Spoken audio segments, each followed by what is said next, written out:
It was a Monday night in the middle of an unusually hot summer. I was meeting a man who I'd been in conversation with for a few weeks at an Indian restaurant in a small upscale neighborhood. As I entered the restaurant, he got up from the center table in the dining room to greet me. Our conversation began, and I noticed it was different. There was no frenetic energy, me trying to prove myself, or me analyzing him. It felt easy and natural.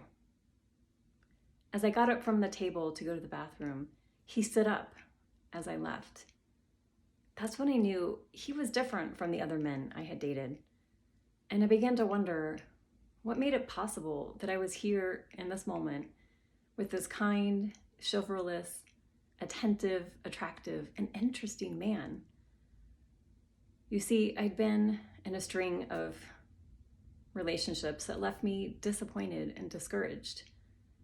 And after yet another heartrending breakup, I decided to commit to uncovering the story I had been living that had resulted in me being with all these unavailable men.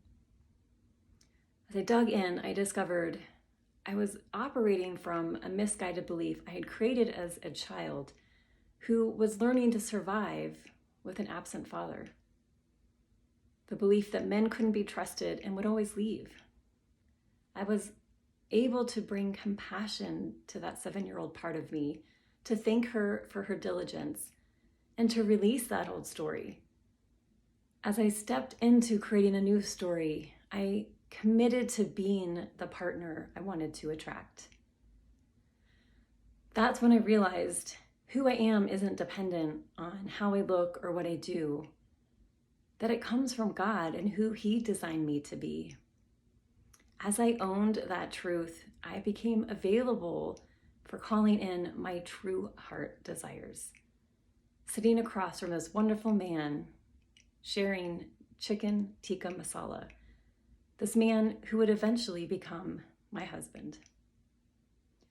What relationship story are you living, and what part of it would you like to rewrite?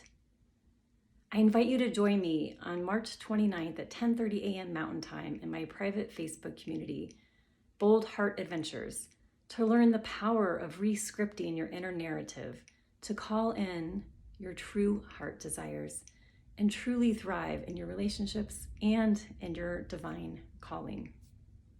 I can't wait to see you there.